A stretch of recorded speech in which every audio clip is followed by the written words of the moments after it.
with liberty and justice for all.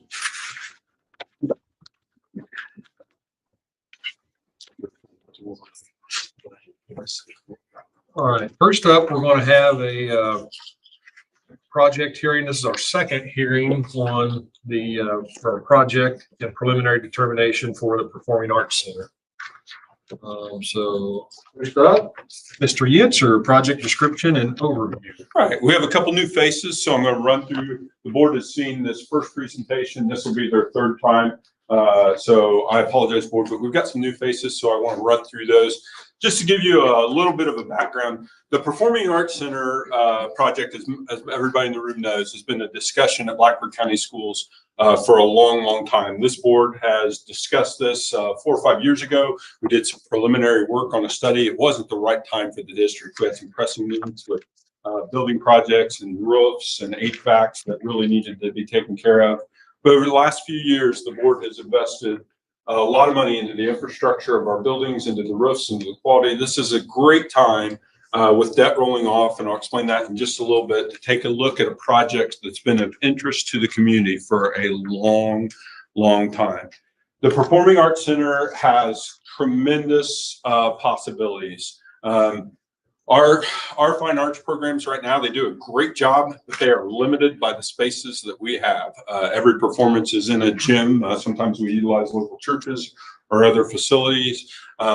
We would love to have a great venue that our talented band, choir, and drama students would have to showcase their talents. A lot of our programs, for those of you that aren't familiar, you know, we have to shut down the gym. The kids don't get any time to be in there right before. The acoustics are terrible. So lots of good reasons for our fine arts programs.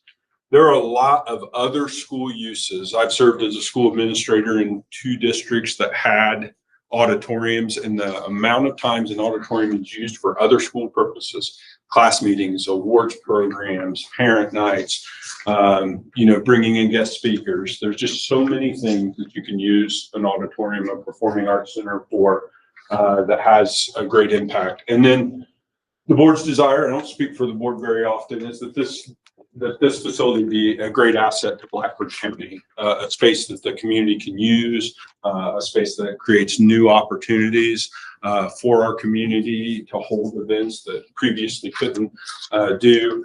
We had the question in the last hearing of, you know, will we rent this out? When we say that, yes, there will be opportunities. It's not necessarily a moneymaker. There's no math on that makes any sense, you know, in terms of moneymaker. We look at covering the cost of operations for custodians, those types of things, but we want it to be used. We want our community to have opportunity to utilize the space, and some preliminary conversations with chambers of commerce and those things, knowing that we're still, you know, if we stay on our timeline, still over 2 years away from this being a reality. But preliminary conversations show a lot of interest in having this as a community space. Next slide, please. All right, we'll do a quick review of budget basics. There are 4 funds in public schools in the state of Indiana. There's the education fund, which sounds just like it is what it just sounds like. This is where your teachers, aides, administrators, nurses, curriculum, technology, and more comes from. This is state funded and based on enrollment. So there's a few factors, but the primary driver of this is student enrollment. So the money that pays for our teachers, aides, administrators, nurses, curriculum, computers, those types of things, that all comes and it's based on enrollment. The operations fund is from your local property tax dollars, and that funds things like transportation, maintenance, custodial, utilities, operational staff, insurance. This is one of the easiest budgets for us to do in terms of knowing how much money we're going to get. The state just tells us. You go on a website and there's a defined max amount, and that's what we get, and we work backwards from that. We transfer almost 15% of our education fund to operations. Our operations fund, if you would have looked at it in 2020 or 2021, was in bad shape. The board's made some tough decisions. You know, with Southside and Montpelier to be operationally more sound, and our operations fund is regaining its operational health right now. because we've right-sized the district and made some tough decisions. Rainy day is an optional fund. We do have it. Schools are not required to have it. We transfer money from the ed and operations sometimes when there's a surplus, but it's just money that's put away. What this has allowed us to do at times, give you a good example, 2 years ago, we had 15 kindergartners enroll in the last 3 weeks, and we'd planned to only have 5 sections, and we needed a 6th section. So we pulled the money out of rainy day and put it back in the budget. So it's a good pot of money to have set aside. The last fund, and the fund that's kind of at the focus for this project, is the debt service. This is the source of all large projects and capital improvements. So in the operations fund, we're able each year to fix and improve facilities to the tune of $300,000 to $400,000 a year. So these would be things like, equipment upgrades, parking lot patches, concrete work, smaller remodel projects within the buildings. But anything large scale in a school really has to be done through that. You can't save up enough money to build a large project. It's the way the structures and things are built. That's not the mechanism that occurs. So debt service fund is what we use to source large projects. So just kind of visually represent those money sits in different buckets. Debt service, you can't transfer out of that bucket into any of the others. So I got a question early in the talk for this. Well, if you're going to save that, why don't you take all that money and pay all the teachers $20,000? There's a hard line there. You can't move debt service money into these other buckets. So next slide. All right. So the way we determine the 2 funds that come from your local property taxes, debt service and operations, the way that's determined is the assessed value. So what that means, it's the property values of all of the property within Blackford County Schools. Okay, that is your assessed value. And anybody that owns a piece of property knows over the last 4 or 5 years, assessed values have grown very quickly in the state of Indiana. Okay. So as that's happened, if rates stay the same, more money is being raised, you're paying more taxes. This board has been very fiscally conservative, has worked to manage the tax rate and keep the tax rate for our debt service the same or lower each year over the past 8 years. So they've done a great job of being conservative, of being putting the facility needs that were pressing before a project like this, and have worked to put themselves in a good position to do that. The reason I have this slide up there, the state enacted new legislation that is impacting the way assessed valuation will be determined over the next couple of years. And we have partners with Baker Tilly and others that are looking over the financial outlook as this goes on. To recap, and those of you that were here the last couple of meetings, you've heard me say this a couple times. If you look back at the end of the legislative section, there was a 295-page bill introduced on a Friday, passed on a Monday, signed into law on a Tuesday, that had very, very limited study of how all of these tax credits will get. Essentially, this law was determined to slow the rate of assessed valuation growth. Okay. And in some cases, in cases like ours, it may actually reduce the assessed value of your community. Okay. And a lot to look at over the next 2 years, the implementation of this law. And we expect it to be heavily altered in the next biennium. Go ahead, Beth. All right, so this is the piece that I wanted to share. This is the chart of our historical tax rates. So our tax rate is in the bottom. If you look, if you lined all the tax rates for the schools, like and put them 1 through 100, we're right in the 40th percentile tax rate, not extremely low, not very high either. Tax rate, $1.05 back in 2019. 94 cents in 2025. So we've moved that tax rate down a little bit. And a lot of that has been because of this assessed valuation growth. And we haven't levied more money during that time for debt. And in this project, we're not attempting to levy more money than we're levying now. Go ahead. So this Senate Bill 1 works to cap the rate of assessed growth growth in assessed valuation. As I mentioned before, in some cases, there will be a decrease in assessed valuation. They're doing that by offering new deductions. The agriculture land in our community and all throughout the state will have a lower base rate next year than it does right now, which will adjust the property value down slightly, and they're offering some new credits. And we're still working with our partners at Baker Tilly to really fully understand the impact of that. We feel like it's still prudent to go forward with the project because the commitment from the board is to keep the total amount levied the same.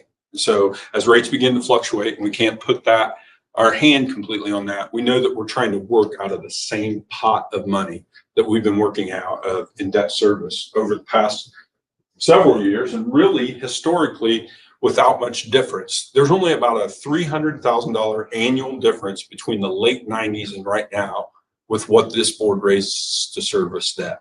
So over that amount of time, the increase, just what we've seen, the increased cost of construction in the past 5 years and 6 years, to say moving into this that we're going to be able to do this project raising the same amount of debt annually, same amount of money to pay debt annually that we do currently is really important as we go forward. Beth?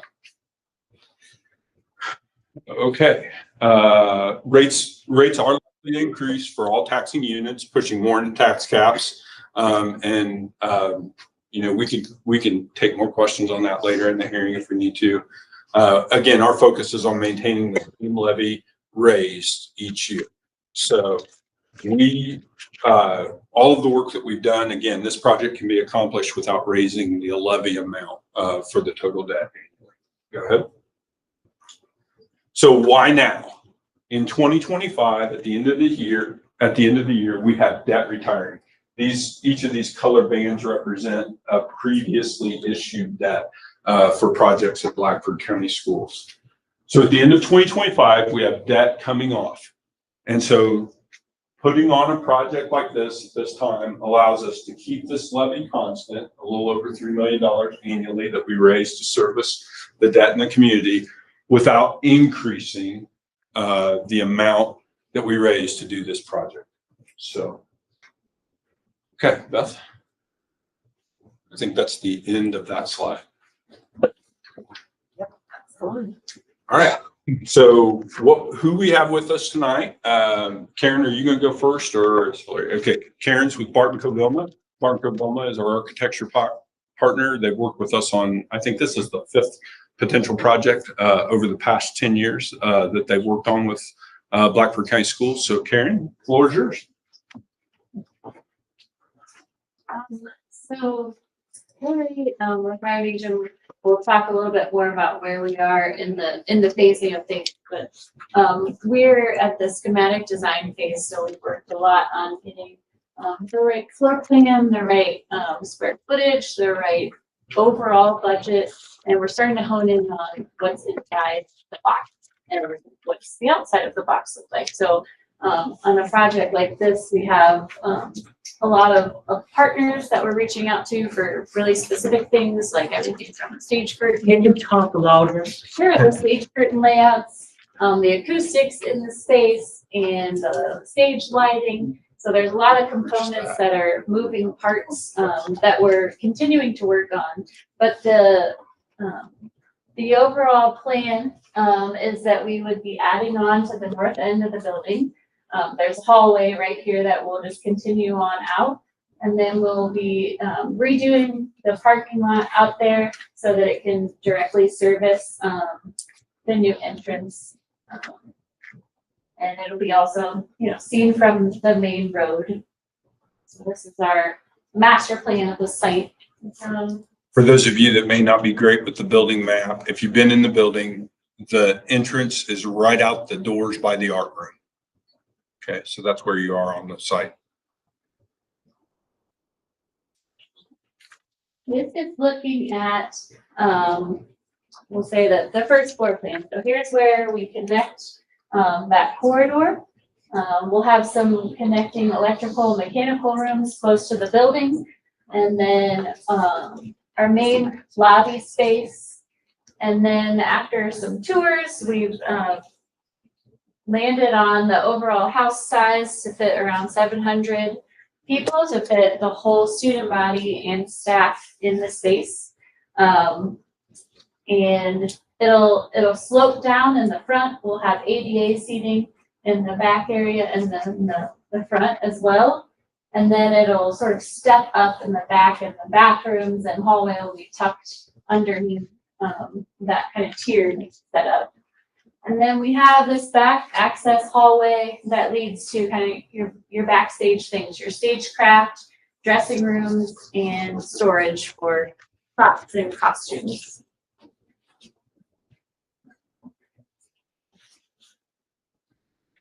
Okay. This is just looking at, it shows all of the seats since it goes up over those bathrooms. Kind of if it goes all the way back, the light booth in the back of the stage. And then this just shows some mechanical mezzanine space over the dressing room area. And as I said, we're still working through details, so we're starting to look at different options for the outside. We know that we intend to use precast concrete, but at least have some brick laid into it so it matches the overall look of the high school, but it'll be a more economical and quicker way to construct it.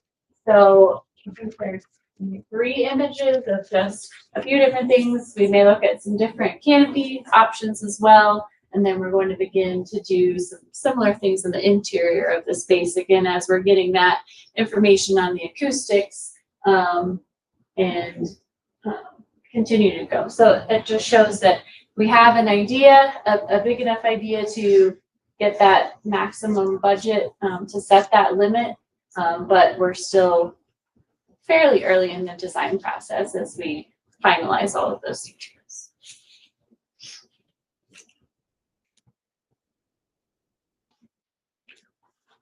That's good. Board, any questions for Karen so far? Just over the last, this is the same set of drawings you saw last month, but over the last 4 weeks, as she kind of mentioned, there's been a lot of reach out to other folks to get ideas about, seating, acoustical treatment, sound equipment, lighting, rigging, and we're just kind of in the process where that is starting to come in. We have moved the drawings significantly further in an architectural and constructability point. For those that haven't been here, the board made the decision back in February to bring on a construction partner. And so we'll segue to Hillary. Hillary's with Meyer Najum.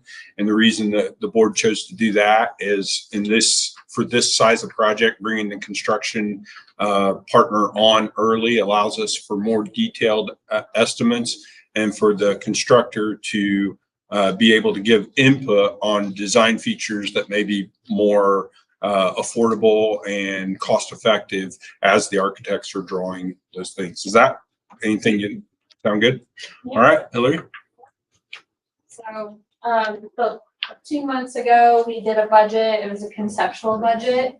And at that time we were analyzing costs, many different project options with different house sizes. So now that we've, like Karen said, we've narrowed down the square footage of the building that we need and the amount of seats that we need. So now the architecture is starting to get filled out with more detail. So the conceptual budget round was just very conceptual, and now we're starting to get, we have a lot more drawing sheets to look at, just a lot less assumptions and more detail to base our takeoffs from. So the way we do our budgets is we do a lot of quantity takeoffs. So for example, like this is precast, so we'll take off the square footage and then we'll partner with local subcontractors who do that kind of work and get discussion going with them about constructability and also what does precast panel like that with embedded brick cost per square foot. And so we're doing a lot of that right now. So right now with the new drawings, we're just updating our quantities for the budget. We're detailing out budget line items. For example, before we had like a larger budget item for flooring, and we don't know what kind of flooring there's gonna be yet, because we didn't know about, you know, exactly what we wanted yet. And now we're starting to have those conversations with Barton Covilla to see what kind of flooring do you want in the house? What do you want in the restrooms? Do you want tile or resinous flooring? Those kind of things. Another thing we're doing is we're getting, like I said, sub input. So we're reaching out to subcontractors and theatrical just vendors that help with all the theatrical equipment, lighting, sound, all those parts and pieces, talking with them. And so Barton Covilla has some narratives that tell us what they expect to have in the building or what they want, and then I give that information to vendors to price out. So that's what we've been doing. And then one other thing we've been doing is just communicating with Barton Covilla and their consultants, and making sure if I make any assumptions on costs that I'm on the same page with them, because the drawings aren't completed yet. So we've been doing that, and we'll have the updated schematic design budget updated next Tuesday. So what we've been working on. Thank you. Board, any questions for Heather? They've been a good partner as as Barton Co. continues to further the designs, and Modern Agents presence will increase on the project as we continue to move forward. So to give everybody a little overview of where we're at in terms of public process, tonight is a hearing. There's no vote. There's no final action. After this hearing, this is our board's second hearing on this in August, because there's a required amount of time that the board needs to wait and allow public to have further input. But in August, then the board will consider the project. Our goal, and back in February, we started talking about this, was to set a maximum cap, and that maximum cap is set at $21.5 million for the entirety of the project. I wanted to share $21.5 million. Okay, and we're going to share, some of you that I talked earlier, that number was a little lower this summer, but as we've got into the project, there's some significant site work costs. If any of you have been out on our north parking lot, it's been in a state of disrepair for a long period of time. So basically, that's a budget number to keep working back from, and a max amount. That's not the set amount that we're going to pay at this time, but for the processes of the public hearing, we have to set a maximum amount, and we can never go over that. You know, it has to work back from that, and we're still trying to work back from that. So the board has considered that. There's been public notice of that in the papers. So where we're at on timeline, again, there's some time here through July, and then in August, the board would consider to move forward with financing and final approval. If that occurs, then there would be the final run through what we're building, the design phase, and all of those things. We expect the project to go out to bid before the end of the year, and bids to be awarded by Christmas of this year. Construction starting as early 2026 with a 14 to 16 month construction window. So probably the earliest we could expect things to be happening in the auditorium would be spring break 2027, but probably realistically the end of the 26-27 school year. So when you come to a meeting like this and you hear, you know, we're still talking about flooring, and I looked at, you know, 3 different types of rigging systems and, you know, different lighting, there's a lot of decisions still to be made, you know, on that. So tonight is about just taking public input and setting that max, and it's part of the required hearing, but there's still formal votes. So that vote in August would be to approve financing, and then there would have to be another board vote after bids go out to actually award a contract and construct moving forward. So Steve is here with us. Steve Murphy's the corporation attorney. Steve, other thoughts or other just clarifications of tonight's purposes and goals? No, I think you've covered everything. This is an opportunity, as we did in May, to give the residents, patrons, an opportunity to listen to these reports, and then Phil, whenever you're ready, you can open up for any comments from the public or any questions. Having said that, is there any public input or questions, comments on the project? Question? Yes. Mrs. Berry? Well, many years ago, when I was on the school board, a group of us went to different high schools, and studied the auditoriums, and we had professional people, architects and everything. At that time, our enrollment in the schools was around 2,000, give or take. And it was the consensus from all these people was an auditorium for a school our size would be about, the maximum would be 500. Now we have an enrollment of, I think, 14 to 1,500 students, and we're proposing 700. And you answered a part of that question this evening, but what is the rationale? I'm not sure how many times everybody in the school gets together. What is the rationale for those 200 expansion of seats? I think the thought process that we followed, and Loader. everyone else can jump in, was now that we've expanded to have the junior high out to the high school, that encompasses the 6 classes that are in the building today, plus all the support staff. So that's the rationale behind the roughly 700 that we're targeting. And along with that question, I know that the budgeting for staff, et cetera, comes in another area.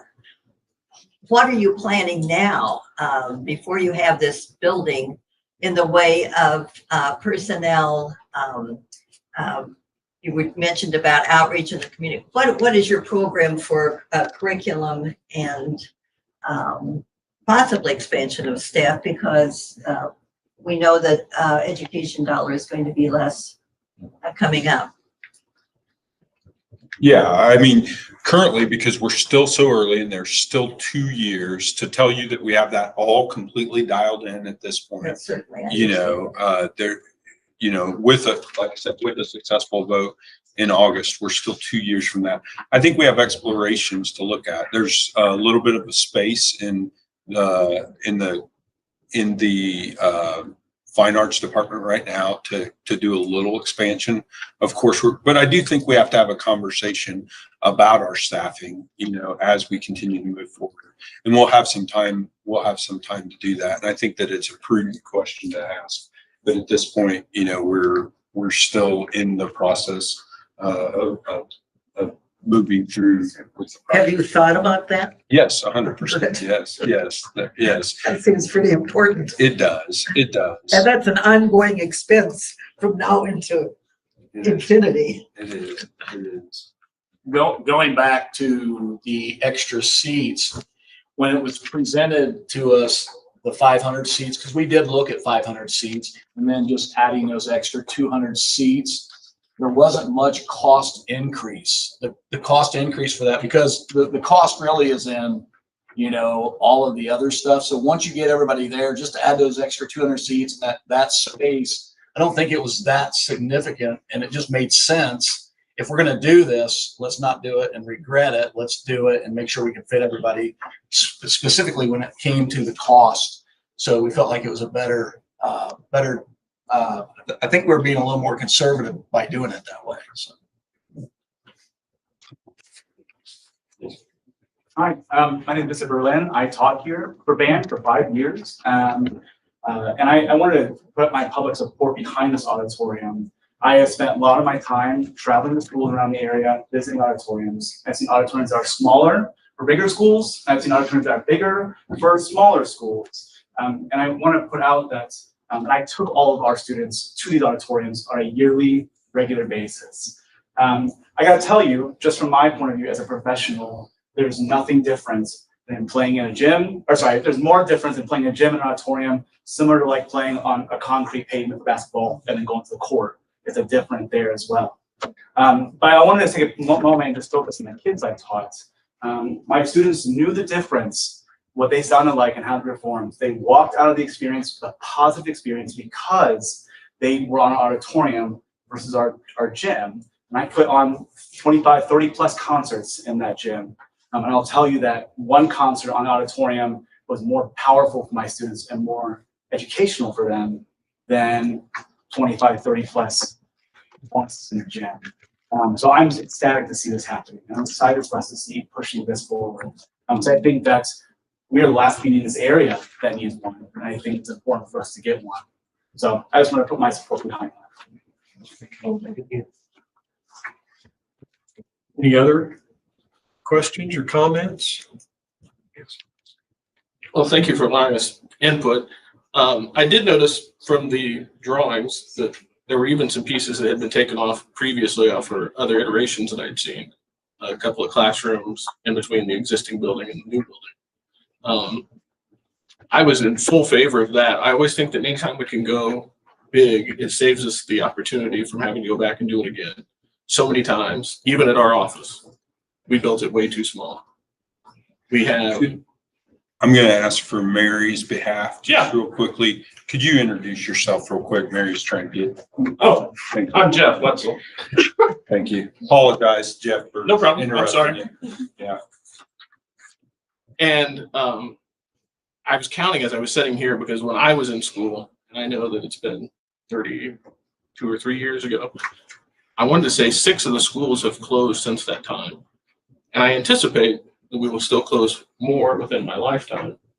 And one of the things that we've always been missing as a corporation is the auditorium for all the arts to participate in. And as we move students out that way, and I anticipate we'll move more, it would be kind of like the last piece that we have, or the missing piece that we've always had since we built that facility. A lot of the old schools had not maybe an auditorium, but they had a cafeteria with a stage, they had a gym with a stage, and all of those are gone at this point. And being somebody who was in choir for 7 years, I had lots of friends. I remember they used to refer to themselves as the tunnel rats. They had to take everything out at night, put it upstairs, and then put it back down in the storm tunnels because that's the only place they had to put it. So we've come a long way. We've made a lot of great decisions, but in my lifetime, this is as close as we've ever come, and I'm very excited about the opportunity. Thank you. Hi, I'm Nolan McConnell. I graduated from Blackford in 2020. I was part of the arts program. With visual arts, I was in band and marching band for 5 years. I just wanted to voice my support for this project and not to rehash, I'll try not to rehash what everyone else has already said, but other than the benefits for the arts program, I think it could help retain quality teachers and quality staff to have just a more well-rounded educational environment. And besides the benefits to the arts program in the school, like we've been talking, how it could be a community hub and could host events, town halls, music events in the winter when we can't, perform downtown or anything. And yeah, I just think it will be a really productive project, really conducive to the arts. And I had a small question. I don't know if it was talked about before. Could it also be used as like a tornado shelter, like the storm tunnels under the school? Or is it? I think maybe, I don't know that we would know that, but maybe Yeah. Art and Covilla. I don't know about this facility being, there won't be windows in there, so it would be better than a lot. But we do use the tunnels now, for that. There'll be bathrooms and, like I said, outside of the lobby, not many windows, so that would be good. I had a list of things that I thought people might ask, but I wasn't prepared. Down there, it's kind of scary. But no, I appreciate that. Mr. Wetzel, back to your conversation. You saw an earlier draft when I came and spoke to the students in music classes. I did. Just as we work through initial budget estimates with the board this spring, the creation of new music rooms in those spaces was probably just going to push us to a point. We're already at a number that we understand. It's a big number for our community. And there's this just continued thought of every time you delay it and every time you say no, the likelihood of us doing it increases because the cost is going to increase. Invariably, if the board were to shelve this now and look at it 5 years from now, there's no way they're going to do it cheaper 5 years from now. We've seen that in the escalation just in the 5 years, just having something like this, not to this level of detail, but even just roughed up 5 or 6 years ago.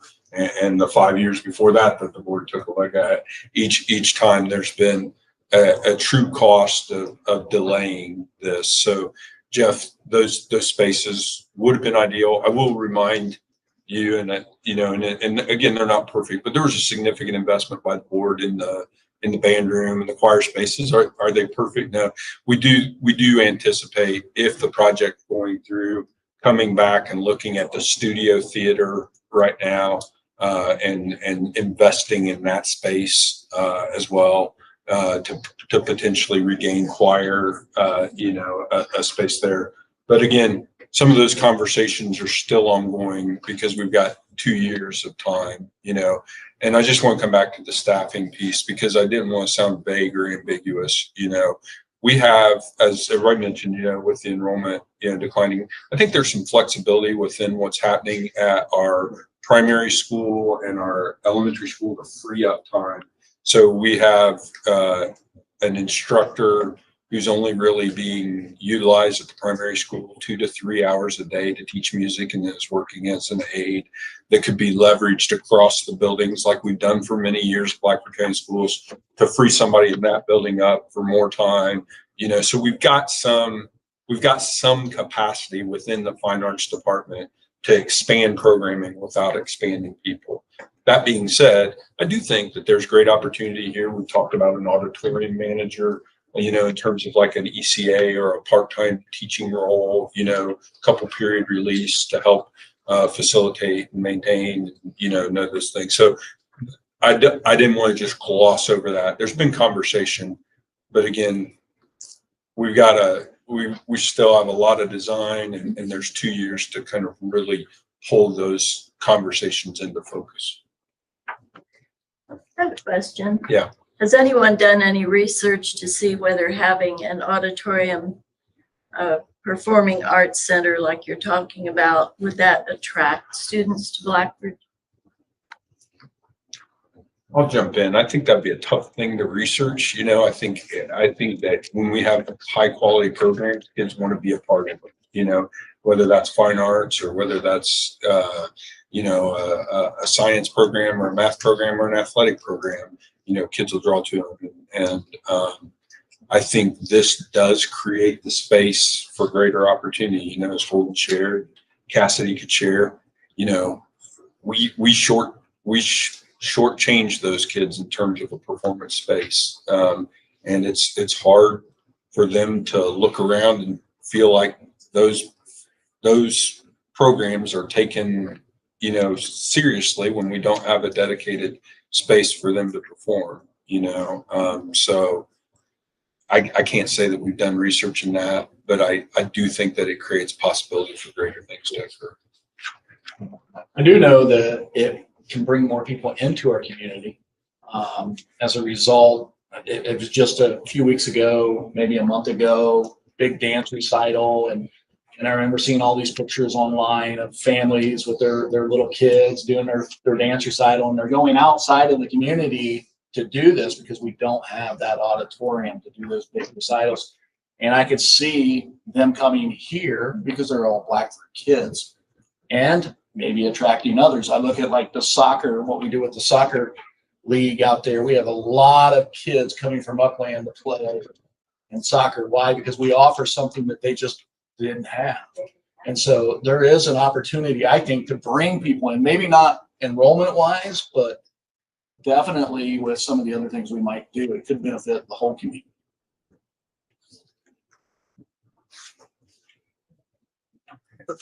Please introduce yourselves. I'm Sherry McDonald. I usually speak as president of the federation, but I'm going to put on my teacher hat.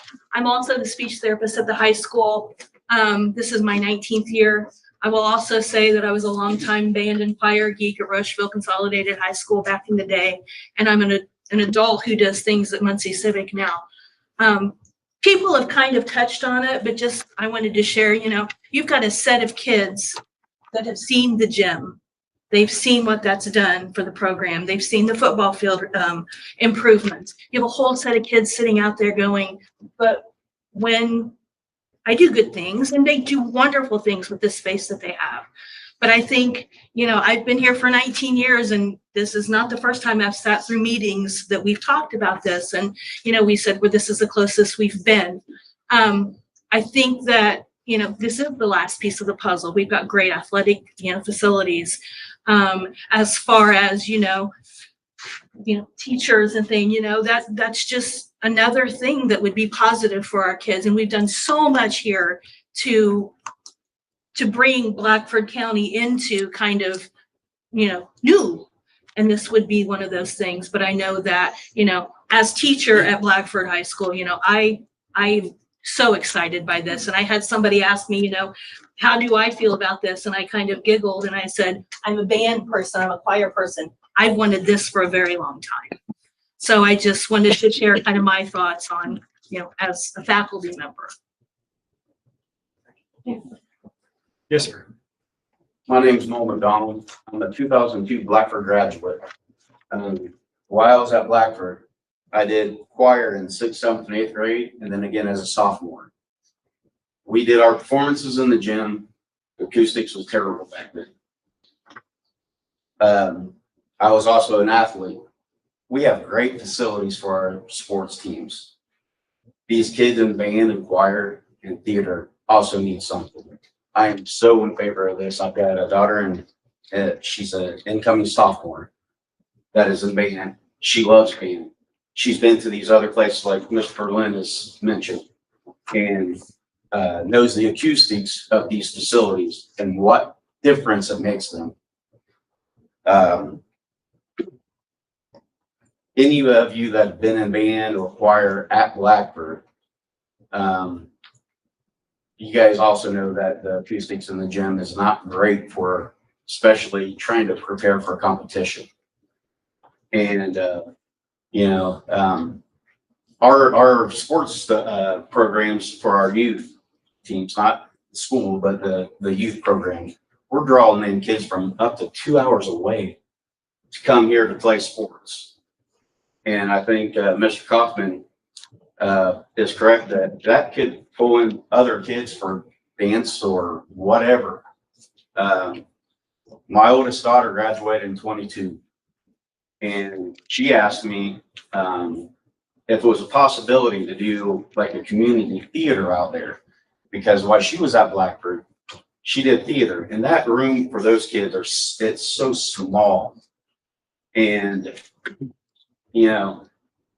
when I was in school, the drama class, they did their performances in that room occasionally. Sometimes it was in the cafeteria. And there again, the acoustics in there is not good either for these kinds of performances. Something else I have a question for whoever can answer it is, for the school board specifically on this one, I have hope that the school system is going to grow again for future. Have you guys considered that about this facility?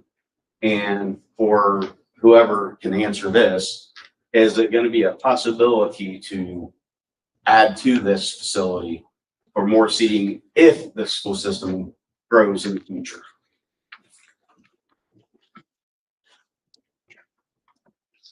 I'll take a crack at it. I don't think we've really taken into account future growth. We, much like many of the rural communities around us, have suffered here in the last 20 years. It's a huge decline in the enrollment, and without industry to come attract it back, there's probably not a real high likelihood of us getting an influx of population, unfortunately. I mean, and I think as far as the scalability, I'd have to ask the architect, but I would assume that we're building a pretty static box there that's not really scalable for future growth. Karen, you can add to that if you'd like. I would agree. It would probably be difficult to But increase. I think that's one of the reasons, the 700 seats, as Troy mentioned, we looked at 500 and 700 were our two planning numbers, and 500 would, really accommodate the 9 through 12 population and all the faculty and staff, and 700 would get us all of those. But just for that reason, we did tours, multiple times over the last few years, and every bit of advice, back to Noel's question, you can't build it bigger once it's built, so if you have an opportunity to do it, and on the flip side, I'd heard some conversation about, we can't have graduation in it, well, we're not trying to build some, there's still one-off events that you won't do, but we believe 700 creates a number. If you've been to our primary school Christmas program, that's about 700-800 people in there. I think we can do the majority of events, throughout the district that take place in that space. And I think, to answer your question directly, Noel, 700 seats for our size of school, you will not find, there's a couple, Tipton's got 1,000, but they'll also tell you that it's, mostly empty the majority of the time they're doing something. And we feel like 700 is a very, very solid number for anything that may come in the future. I think the other thing, just back to enrollment, I think we've kind of stemmed the tide of reduction. We're starting to level out. I mean, we're still seeing reductions, but it's not near like it was, say, 10 years ago. So that's not just, I don't think it's just happenstance. It's what we do and what we have to offer that's doing a lot of things to either attract people or keep the students that we have in the county from going outside the county. I feel real good about that. My initial thought, Noel, as soon as you said that, was we would just divide the junior high and high school back up. And so we would have two combos instead of one to allow, and that would allow tremendous growth. And if we got to that point, I think everybody in here would be happy. But that's where I would go first, rather than trying to build a lot bigger or trying to add on. I would just split them up and not expect all of them to be in there. We'll do the high school, and that adds a couple hundred more kids there, and then you can do the junior high second in a different combo and just use the building that way, or use that facility that way. Any other questions? I wanted to end on one final note. The board, as they continue to look towards the future and know that there will be projects afterwards. This slide was created by our group at Baker Tilly. So again, I've shown this already. This is the current debt that's expiring. Beth, if you would go down 2 slides. The board also understands that there's refinancing, or there's financing options that allow them the opportunity to keep another project in place. So anytime we do a large project and there are not, immediate large scale projects on the horizon beyond this one, but this example shows we would structure the debt in a way. So this is a shorter overall repayment with less interest, but it would give the board the opportunity in 2030 to do the next set of projects, whatever they may choose. We've talked about upgrades to our maintenance facility and some of those areas that have also, could use some space as well. But show the next slide. And then they have a variation with more interest. They could get a quicker repayment and create a bond window in 2028 if they felt like there was a pressing need. So they've got time over the board has time over the next few months to decide when they want that next window to be. But the reason I'm showing this, there's an eye towards still good conservative management of funds, because every time there's a drop off, then there could be a debt issuance without increasing the levy. We're, again, just one last time, we're working out of the same pot of money. We are not raising taxes. We are not raising more money to do this project annually than what we are doing right now. So I think that's kind of the last thing I wanted to say on that. Just one more comment. Yeah. I did math, and 47 years ago, this girl, when I was a junior in high school, made a tearful plea for an auditorium. That's how far we've come. The enrollment was, heck, I don't know how much, I mean, well over what it is now. And then that can got kicked down the road. And, you know, I watched kids come through, talented music kids, talented theater kids performing in the cafetorium. And if there is any chance to move forward and do something great for our kids, I think we ought to do it. So there's my next 47 years later, an auditorium. Thank you. I got a problem with that. Last time we had birthday cake for her, she said she was 30. I should stick to that one. You must have been a really young dude. Any more questions or comments? If not, we'll adjourn the public meeting.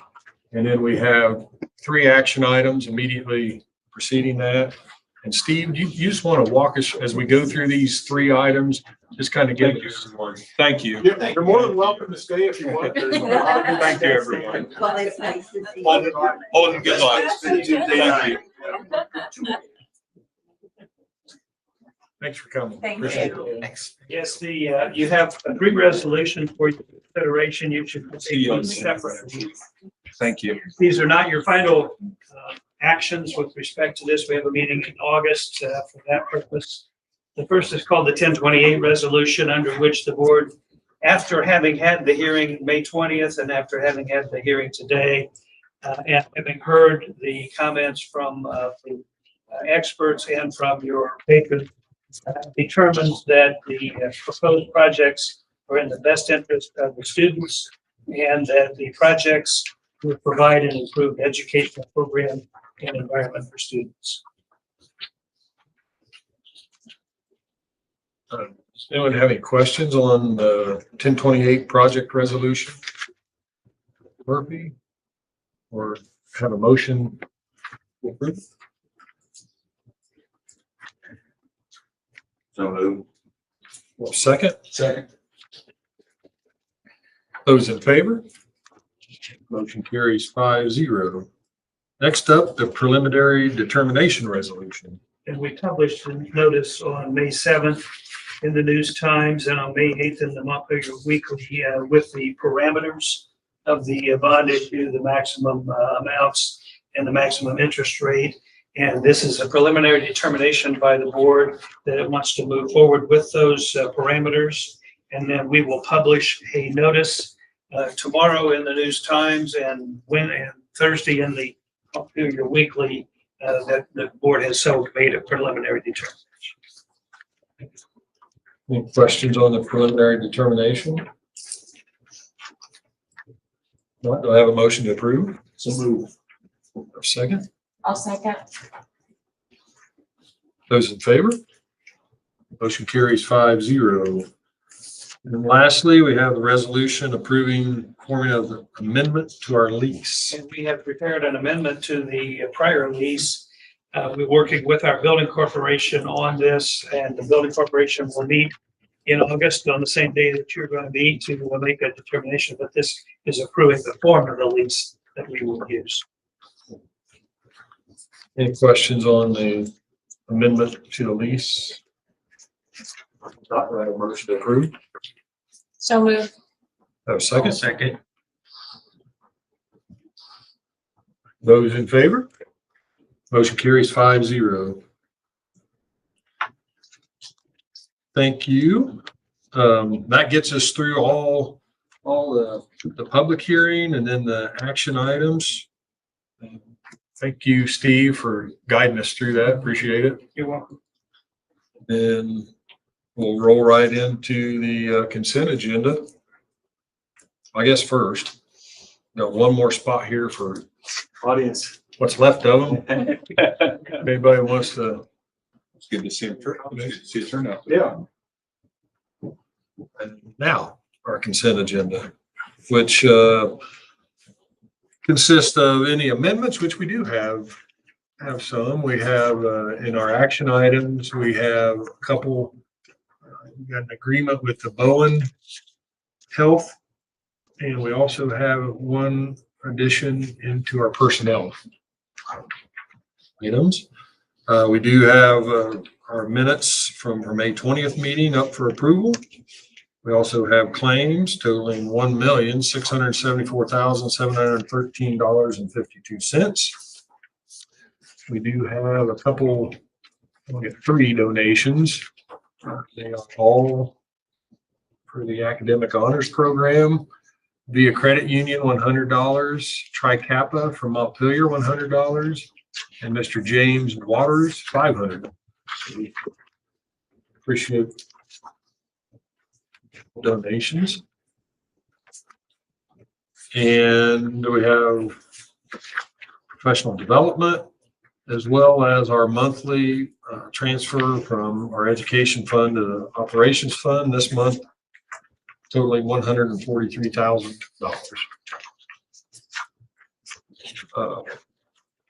Would anybody like anything removed from the consent agenda, voted on separately? If not, do I have a motion to approve? So moved. A second? I'll second. All those in favor? Motion carries 5-0.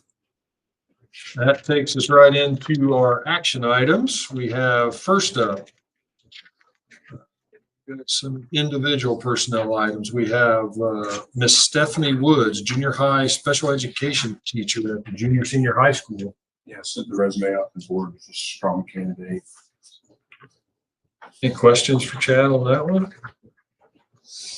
Not, do I have a motion to approve? So moved.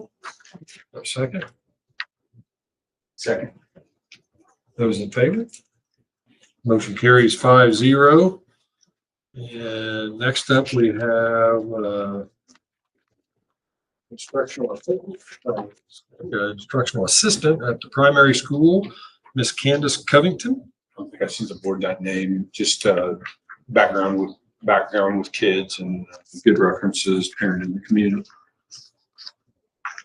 Questions or comments on that one? Motion approved. So moved.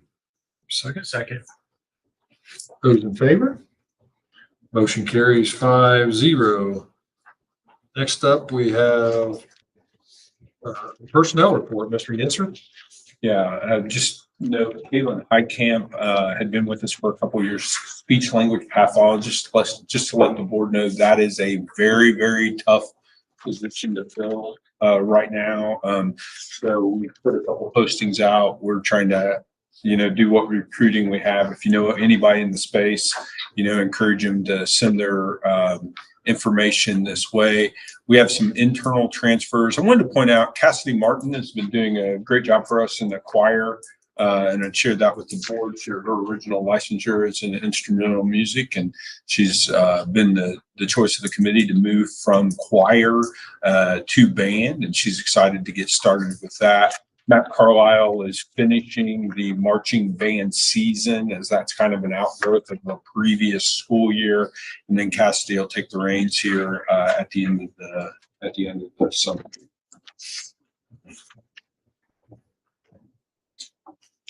Any questions for Mr. Yinser on the personnel report? Not, do I have a motion to approve? So moved. Second? Second. Those in favor? Carries 5-0. Next up, we have consideration of our agreement with Delcom Schools regarding the ELL instructor.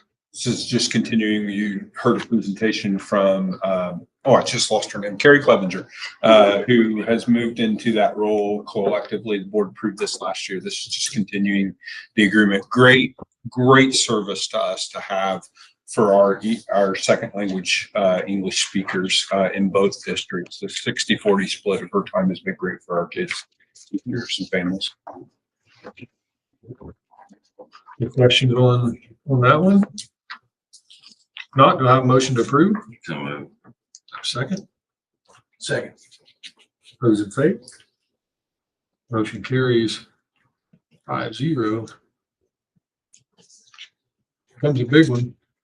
Next up, we have the Hartford City Library Board appointment. If Beth Jones is half as passionate about the library as she is about this auditorium, our library, I'm very happy to recommend Beth Jones for the board seat on the Hartford City Library Board. Thank you, Beth Jones. Questions, comments, challenges? Not those in favor? Oh, first we got it. She got me all excited. See? That all worked out. Now we only have a motion. Second. Okay. Now, those in favor. Motion carries 5-0. Congratulations, Beth. Yes. Thank you very much. Thank you for doing that for us. And now we'll have a series of what? Four invoices coming at us. The first up, we have Barton Cole Vilma invoice. This will be from the rainy day fund. Progress work on the planning. You saw conceptual views, and I can send the board links to the schematic drawings. We've moved the drawings a long way. So this is part of that. As a reminder, we're taking this out of the rainy day fund, and then in the fall, we're going to reimburse, if the board moves forward with the project, those costs from the bond issuance to replenish our rainy day fund. Any questions on that invoice? Not the motion to approve. So moved. Second, Second. those in favor? Motion carries 5-0. Next up is the schoolhouse electronics invoice. This is all of the displays and monitors for both of the new office spaces. So we have multiple conference rooms. There's larger displays and monitors in each of those rooms. And this is out of the 2024 bond. Remember, you're seeing a lot more of these because we're holding these funds locally because we went through the Indiana Bond Bank. Normally in bond projects, these are things we're approving behind the scenes, but that's why you're Any questions on this invoice? Not going to have a motion to approve. Second. Those in favor? Motion carries 5-0. And next up, we have 5-Star Technology Solutions invoice.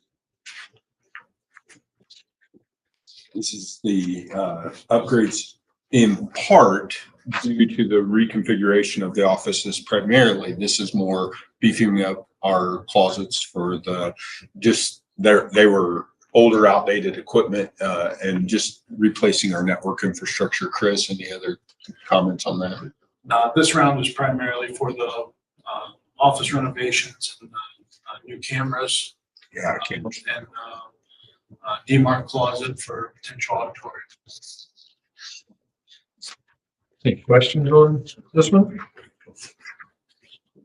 Not, do I have a motion to approve? So moved. Second. I'll second. Those in favor? Motion carries 5-0. Last invoice, we have Pride Mart. Again, just progress building on the work today. Board got an opportunity at graduation to go through the secured entry. Secretaries moved in, furniture is in today. Really just a couple punch list items and one HVAC unit that needs to sit in that away from phase 1 being complete. Phase 2 demo is all done. They've knocked all the walls down. They're going to knock down. They've started stud framing in the other spaces. So really proud of Pride Mark's work on that space. Any questions on Pride Mart? Do I have a motion to approve? So moved. I'll second. Those in favor? Motion carries 5-0. Next up, we have an agreement with Bowen Center. So Bowen has been a partner for us for multiple years, 7 or 8 years, and this is just an MOU to continue that. They come in and do what's called skills coaching with some of our students that need coaching on life skills. It's primarily a Medicaid-based services partner. This MOU has been in place for about 4 years. Question on the agreement? Not a motion to approve? No. Second. Those in favor? Motion carries 5-0. And back, we have one more personnel item. Mr. Answer? We had an English vacancy at the high school. Darren Jerome is just graduating from IU. He's done some graduate work. He comes from a family of educators.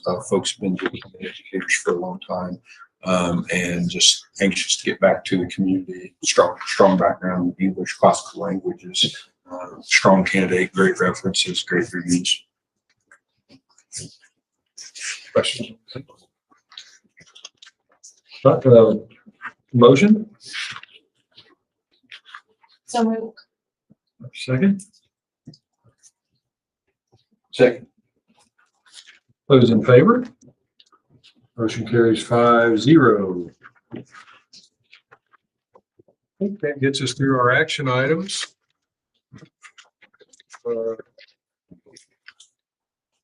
No discussion items for this evening?